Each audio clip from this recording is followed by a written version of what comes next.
Okay, mga kababayan, heto na. Heto na po yung hinihintay ng lahat. At siguradong matutuwa ang lahat dito. Oo, pero lamang po yung mga makikitid ang utak, ano? Oo, may mga makikitid ang utak kaya kahit anong paliwanag mo rito hindi maintindihan. Pero bago natin pakinggan yung balita, subscribe naman po dyan mga kababayan ko. Okay? Yan, tama po yung narinig nyo kanina. Ito ay isang magandang balita para sa lahat. Para sa mga malawak ang pangunawa ha. At yung mga totoong nagsisikap para mabuhay. Eka nga, sa hirap po ng buhay, talagang kailangan natin ng konting pagsisikap. Pero para sa mga tamad, alam na natin yan. Pag tamad ka, talagang wala kang isasaing. Lalong-lalo na po, yung iba po, tamad na nga, reklamo pa ng reklamo, ano? Alam niyo po ba na ang balita ngayon ay mahigit na 35 metric tons. Yan ang dumating na mga imported rice. Dumating na po dito sa bansa yung mahigit 35 metric tons na imported rice. Yan po. At maaring sa mga susunod na buwan, itong buwan ng Agosto ay mararamdaman natin pare-pareho ang pagbaba ng presyo ng bigas. Na maaring maglalaro po sa 6 na piso hanggang 7 piso kada kilo ang ibababa. Malaking bagay yun, ano? Oo, malaking bagay yan para sa ating mga mahihirap. At narito po, pakinggan po natin ang balita mula sa ating Assistant Secretary na si Arnel De Mesa. Ayon kay Department of Agriculture Assistant Secretary Arnel De Mesa, nagsimula ng magdatingan ang mga imported na bigas na may 15% taripa. Sa ilalim ng Executive Order No. 62, ibinaba sa 15% ang taripa mula sa 35% sa mga imported na bigas. Sinabi ni Assistant Secretary De Mesa, as of nitong July 11, nasa higit 35,000 metric tons na imported rice na ang nakarating sa bansa. Posibleng sa Agosto ay maramdaman na ang bawas presyo na 6 pesos hanggang 7 pesos per kilo sa imported na bigas. Yung na dumating ay 35,594 metric tons. As of July 11 pa lang ito, yung effectivity ng EO62. So 15% na tariff rate na yung na-apply. August yan, mararamdaman talaga. Yung pumasok na siya sa mga palengke, possible. Okay, ayan po. Dito po natin makikita na talagang gumagawa ng paraan ang ating Pangulo para sa mga kababayan natin. Lalong-lalo na yung mga katulad natin, katulad ko, na umaaray na din po sa mahal na bilihin. At dahil dito ay napakalaking bagay po yan.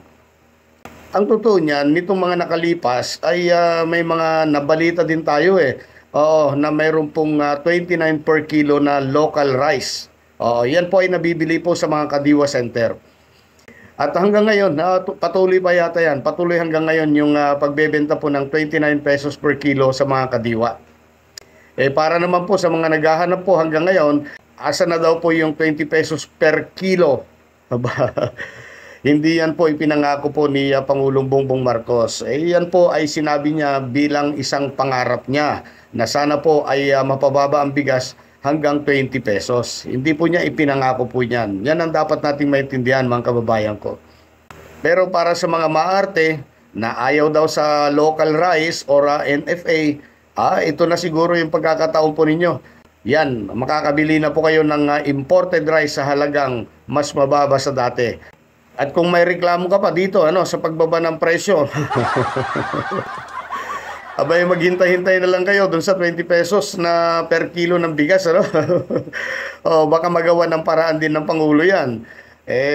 Di saka na kayo bumili. Ang tanong, kaya nyo bang magtiis ng gutom para hintayin yon?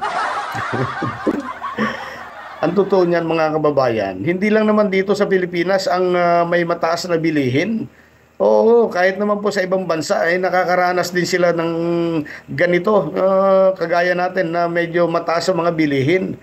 Pero kung mapapansin po ninyo mga kababayan ko, kahit mahal ang bilihin, nakikita naman natin, nakakaraos pa rin naman tayo, hindi ba?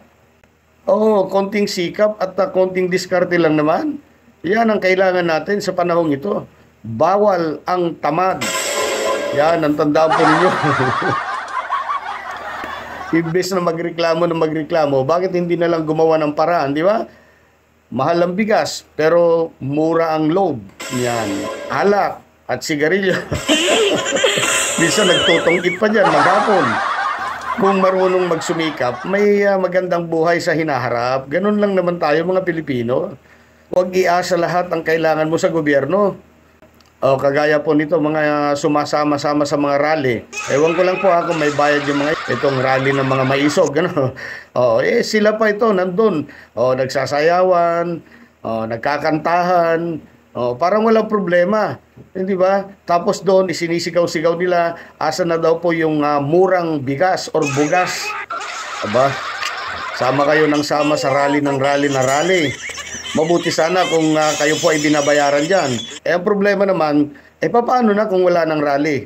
O kaya matagal pa yung susunod na rally? Di gutom pa rin kayo. Yan ang dapat po ninyong isipin mga kababayan, lalong-lalo na yung mga nandyan po sa rally-rally na yan. Pag wala ng rally, ayun, nga. Di ba? 2 taon nang nagrarally itong mga kontra sa gobyerno. Pero hanggang ngayon, suntok sa buwan. Yan, totoo yan. Suntok sa buwan pa rin ang ginagawa nila. Dahil ang kanilang ipinaglalaban, wala naman kasing katwiran. Gustong paupuin si BP Sara bilang presidente. Samantala, hindi pa naman tapos ang termino ng Pangulo.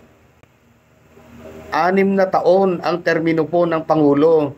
Pero kung mapansin po ninyo, pag upo pa lamang ni PBBM noong 2022, sinimulan na po, binabakbakan na po ng husto ito.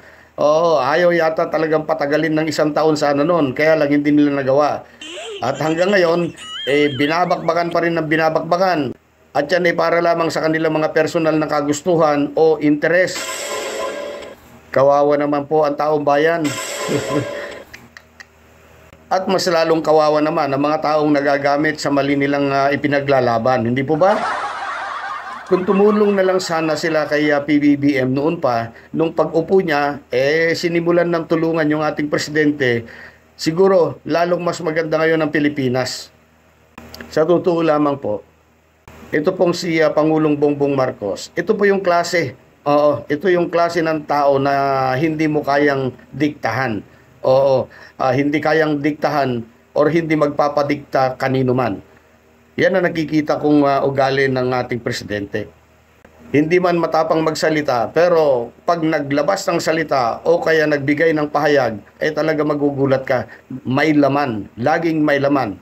Hindi kagaya ng iba na salita ng salita, wala naman laman. Napakarami na pong beses na nagtangka itong kalaban ni BBM para ibagsak siya.